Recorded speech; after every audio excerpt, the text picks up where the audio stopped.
जनजाती कल्याण आश्रम मालेगाव शहर मार्फत आदर्श शिक्षक पुरस्कार वितरण सोहळा करण्यात आला।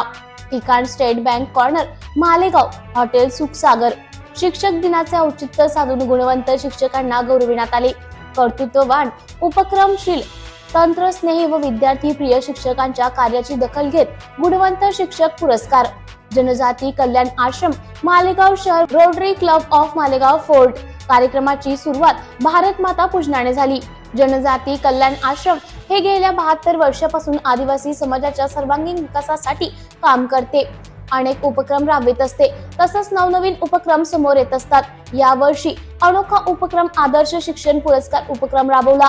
कार्यक्रमाचे प्रमुख पाहुणे माननीय श्री प्रवीण वसंतराव अहिरे, माध्यमिक शिक्षण अधिकारी नंदुरबार, माननीय श्री प्रशांत रघुनाथराव पाटील, तहसीलदार चाळीसगाव, माननीय श्री संदीप पानजी भुसे, सचिव जनजाती कल्याण आश्रम मालेगाव शहर, माननीय श्री घनश्याम अहिरे सर, सहसचिव जनजाती कल्याण आश्रम मालेगाव शहर, माननीय श्री निलेश राजेंद्र पवार, जिल्हा संघटक मंत्री मालेगाव विभाग जनजाती कल्याण आश्रम, माननीय श्री पंकज विभूते, अध्यक्ष rotary club of Malegaon fort, माननीय श्री संदीप ठाकरे, सचिव rotary club of Malegaon fort.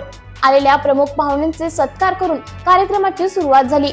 जनजाती कल्याण आश्रम प्रस्तावना व कामकाज या विषयावर माननीय श्री संदीपजी भुसे व शिक्षकांचा मोठा सिंहाचा वाटा होता।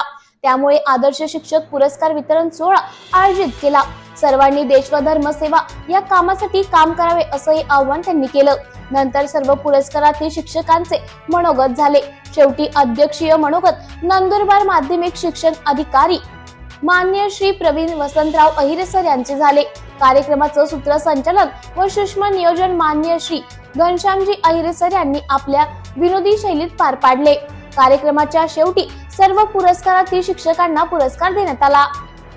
प्रबंधभूमी महाराष्ट्र न्यूज साठी ब्युरो टीम रिपोर्ट महाराष्ट्र।